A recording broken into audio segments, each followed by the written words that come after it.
So we are celebrating a year of abundance.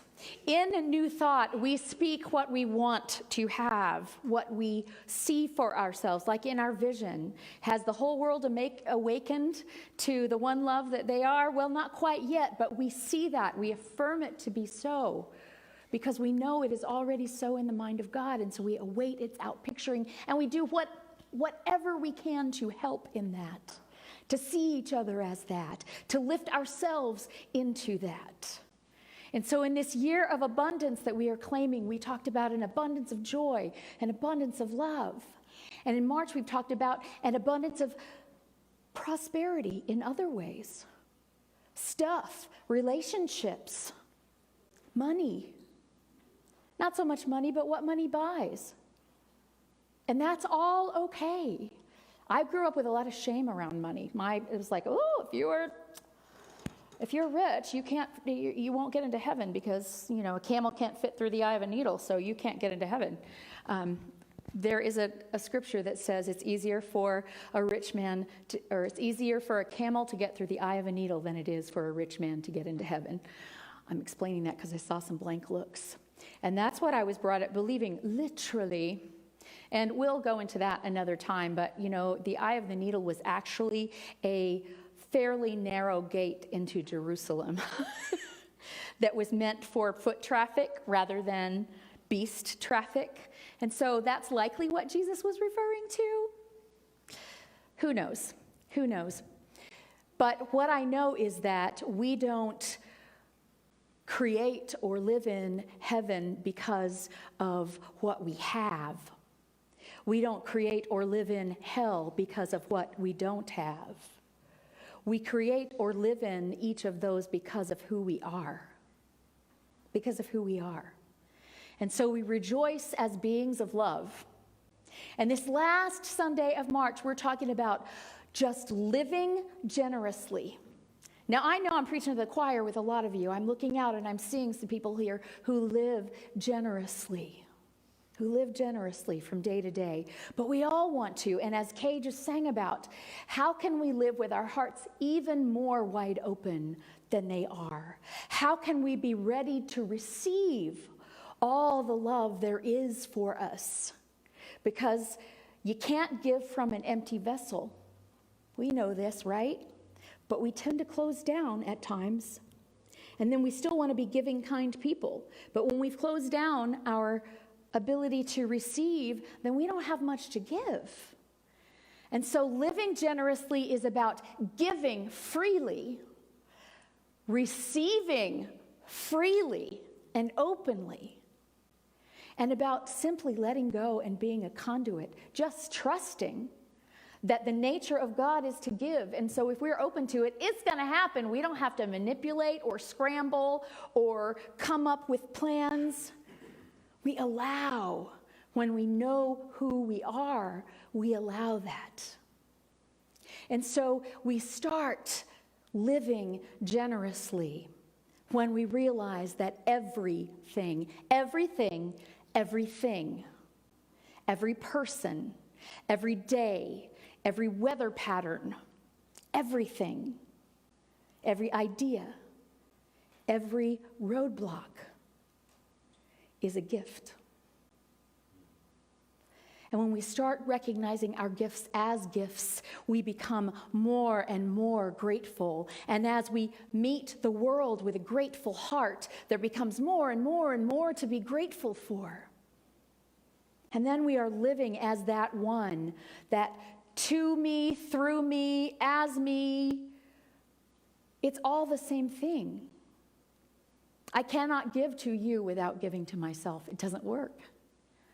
I give myself the gift of generosity when I give to you. And when I receive from you, I'm giving you the gift of generosity. Does that make sense? It's a really happy way to live, y'all. And we live in a scary world where our culture tells us constantly, no, it doesn't work that way. There is a limited amount. So you better get yours before the other people take it all up. And we see this played out in our world, and it's really ugly. It's really ugly. And so the best thing we can do to prevent war, to stop war, is to start understanding who we are and to walk around like that in the world in such a way that other people who see the generous way that we live are sparked into their own generosity. Because generosity is not just about giving things. We must be generous with our prayers. Did you ever say to somebody, I'll pray for you, and then you go away and you completely forget? I hate that. What I've begun doing is when somebody asks me to pray for them, I do it right then. And I might do it later too, but I don't want to forget. I don't want to forget. So I do it right then, generously. Generous with enthusiasm. Generous with praise. How many times you go, I don't want to praise him too much. I don't want him to get the big head. Yeah? You ever do that? Maybe tiny little bit? I'll tell you who does not do that. Bill Cox. I've told him many times that if I were to ever believe all of the sweet words that he says to me, I would have a great big head. But what I believe is his generous spirit and his honesty in giving to me the praise that he feels in his heart from moment to moment. That is a generous heart. And I receive gratefully. I don't argue with him. I don't say, well, that wasn't exactly my best. You know, come back next week, it might get a little better. I just say, thank you, for he has given me the gift of seeing myself through his eyes in that moment. If any of you haven't been the receptor of Bill's praise, just spend a couple moments in front of him and you'll get it. You will. You absolutely will. Money. We give of money. We must be generous with our money, and that means tithes. Bob pointed out to me that I talked about tithes last week, but I didn't talk about what they actually meant. Tithe means, the actual meaning of the word, 10%. So 10% is my base amount that I give back into the world. For me, I give to where I receive my spiritual nourishment. That is my tithe. And 10% is my minimum. And the only reason, and it's random, pick your own, that's fine. But what I would say is it's enough to make you have to trust God as your source. Yes. Rather than trusting your job, the government, your paycheck, your good fortune. Trust God as your source. And from the day that I decided that I would always trust God as my source, not my job, not my employer, not the economy, trust God as my source, I have never experienced lack. That didn't mean I haven't gone without some things, but I didn't experience it as lack because I knew I was under the protection and love of God, and therefore nothing that mattered, nothing that was important could ever be taken away from me, and that there was more good coming in the next minute. If I don't see it right now, it's because it's on its way. It hasn't made it here yet. That's a way of living with our hearts wide open, and it takes us out of fear. And fear is the thing that closes your heart shut. Such shuts you off from all kinds of good. Such shuts you off from giving or receiving praise. It can shut you off from praying. It can shut you off from relationships. It shuts you off from opportunities. So letting go of fear is the essence of living generously. The other way I'm generous with money, I'm not just talking about me, I'm just using myself as an example because this is what I've noticed in my life. It wasn't my plan. It's just what it started happening after I made the decision to tithe. How old am I? 28 years ago? 28 years ago. I tip really, really well. I never tip less than 20% if anybody gives like really horrible service, and often I'll tip 25 or 50%. Sometimes somebody's just like really good and we're at a cheap restaurant, I'll tip them more than the check. Because I tell you what, those are the people who work the hardest, the ones that work in the cheap restaurants. Remember that. Don't think so much about percentage. Think, oh my goodness, they're back there sweating. To people on the street, to people that come to my door and ask me. You know, and I say a little prayer every time I meet someone about, let this be for my good and for theirs. And if I don't feel immediately that it's for my good and for theirs, I don't have to give. But when I do, I understand that it's a free gift given. I don't have to judge what they do with it afterward. And it's not on me if they go buy alcohol or drugs with it. It's not on me. I have given generously from my heart, and then they get to make a decision. But I say a prayer to go with them that they make a decision that is good for them, that is good for both of us. We are generous with our respect. That's what that reading was about earlier. Vivekananda was talking about, I'm not respecting you for what you do, I'm respecting you for who you are. And there are people in our lives who have not earned our respect. I'll just say, you haven't really earned my respect, but I respect your humanity. I respect that you are a child of God every bit as much as I am. Every bit as much as Mother Teresa was. Every bit as much as the Pope. A child of God. And therefore, I can respect that, even if I don't respect your actions. And that changes. There is a certain generosity of spirit that happens in me when I understand that I don't have to respect actions, but I do have to respect humans. Honesty. Be generous with your honesty. And I don't mean the kind of honesty that cuts people in half. That's a very large zit on your face. Did you not know that was there? Or, you've gained a lot of weight since the last time I saw you. Not that kind of honesty. But the kind of honesty that allows us to meet heart to heart. Because as soon as we put a lie in between us and someone else, we've created a roadblock that it may be very difficult to get around, even if it's a small lie. So we deserve each other's honesty. We can be generous with our time. You know, people constantly say, I know you're busy, but you know what? If I answer the phone to talk to you, and I'm too busy to talk for a long time, I will tell you, I'm too busy to talk for a long time right now. Is it short, or can I call you back? Because when I'm in front of the person who needs something from me, it is important to me to give them the time that they need. It may not be now. I may not always be able to do it now, but I can do it. And that's true of all of us. We may not have the time right this moment, but we have the time when we make the time. And so being generous with our time is very important. And I notice all the time how I am not generous with my time. How I will let my dogs out the back door, let them back in and feed them without even stopping to pet them and talk to them. And when I notice myself doing that, I'm like, dude, why do you even have these dogs? You know? Didn't you get them for our mutual enjoyment? You know, they were rescues, so yes, we got them so they would have a nice home to live in, but we also got them so that we could expand our hearts more. And so when I choose not to expand my heart by giving a little bit of time, just a moment, then I make myself poorer.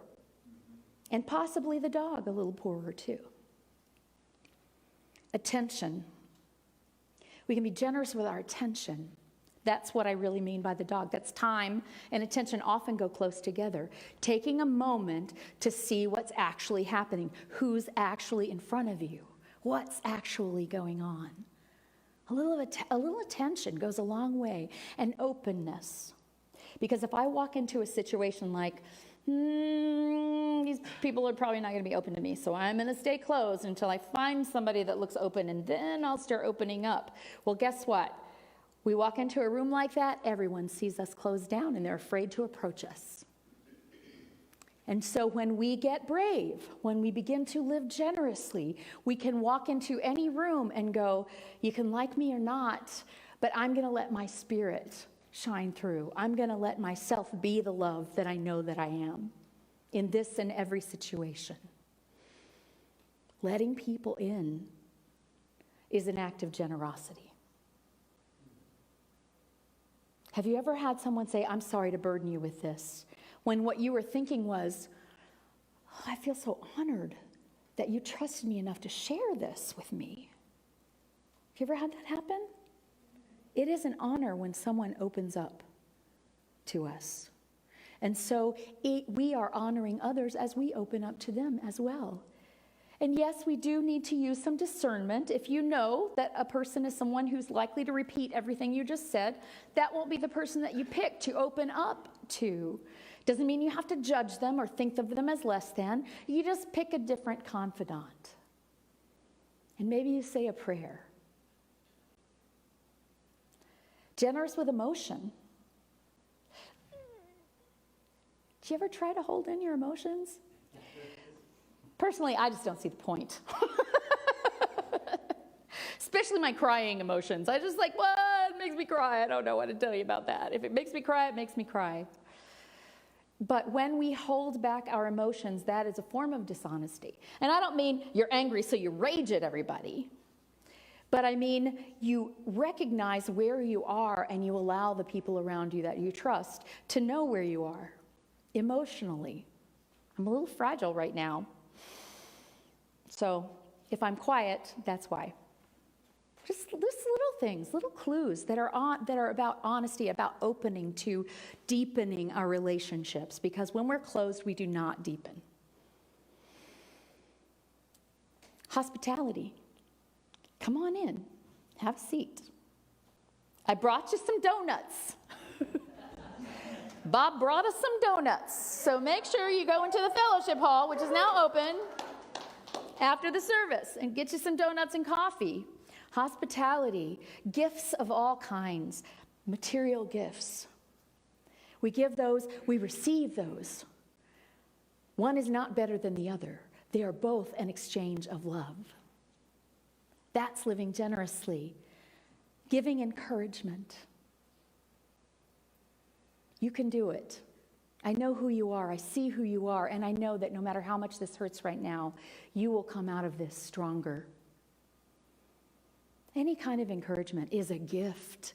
And Lord knows each of us needs encouragement from other people. And so when we open to it, when we let ourselves even a tiny little bit believe that someone else says there is reason to be encouraged, we are beginning to open and live a little more generously.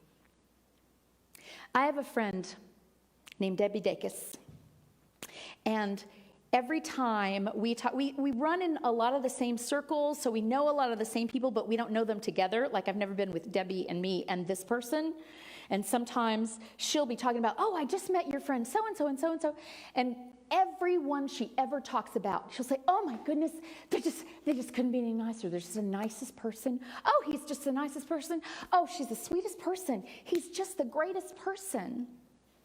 And I say to her, which is true, Debbie, you are the greatest person. And so whoever you are with, you bring that out in them. It's true. And so I have to look at myself and go, if I don't experience that person as that sweet, is that about them or could that possibly be about me? Could Debbie have something to teach me in that situation? But it's lovely to watch because she does. People are ashamed to be mean in front of Debbie because she's so nice. She's so nice. Yeah. I want to be that person. Generous with the benefit of the doubt. We can be, when we're not living generously, we can be so quick to assume a less than noble motive on the part of another person. Well, I guess you just needed to get there before me. You must be a more important person, so come right in. I do that. I know. I do it. You do it too. You might do it in a different way. There might be some gestures involved. But I can choose to go, how important is it? Maybe they really do have to be there. Maybe someone's in the hospital. Maybe someone's suffering. Maybe somebody's about to have a baby. Maybe somebody's about to pee in their car. And they need to get to the next exit. I'll never forget when our 4-year-old grandson was in the back seat and he said, Grandpa Bob, I need to go to the bathroom. And Bob said, okay, we'll stop in about 20 minutes. Tell the 4-year-old, we're stopping 20 minutes. You can guess the ending of that story. So we can start to assume good intentions. And here's the thing, it doesn't matter whether their intentions were good or not. If we receive them as good, we're happier. And often if we receive them as good, we will actually change that situation. We have that power. We can't force anybody, but love has an amazing power to transform everything around it, to call to it everything like itself, and to not give any credence to everything unlike itself. That's what love does. So we can be willing, be open, be generous enough to assume good intentions on the part of other people, and maybe they will begin to have good intentions. But even if they don't, we won't have beat ourselves up with some intentions that we made up in our own heads in order to make ourselves feel bad about them. Who does that help? Doesn't help them, but it certainly doesn't help us either. It helps our ego. Our ego goes, yeah. And the more my ego gets to go, yeah, the smaller and less generous I am able to be. So who am I feeding?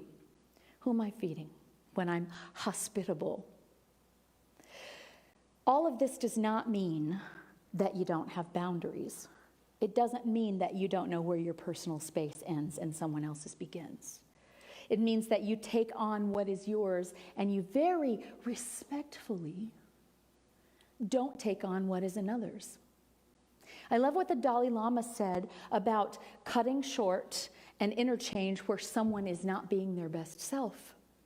That by cutting it short, by saying, I'm not available for this anymore, blessings on you and out the door, not only saves you from hearing a negative diatribe, it saves them from speaking a negative diatribe, which is not good for their souls. Right? So boundaries aren't just about protecting us. They're about making a respectful place for everyone to exist. So please don't think that I'm saying living generously means you let people run all over you. It does not mean that. Because here's the other thing about living generously. You must be generous in all these ways with yourself. Prayers for you. Enthusiasm for you.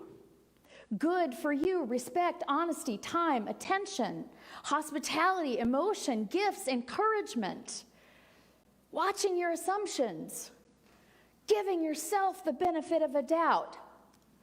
Who ever thought of doing that before? Giving yourself the benefit of a doubt. Because if you don't give it to yourself, you will soon run out of the ability to give it to someone else. Your well will run dry. But if we keep allowing, because when you give it to yourself, what you're doing is allowing God to give it to you. And when you give to someone else, you're allowing God to gift them through you. So our well is never empty if we're open and allowing. It's only empty when we close off. And when we don't give it to ourselves, when we don't allow God to give it to us, by opening our minds and hearts to receive it, then we limit not only the good that we experience, but the good that we can give in the world. Lastly, I would say, be generous with your wonder and your awe. That will bring you to gratitude.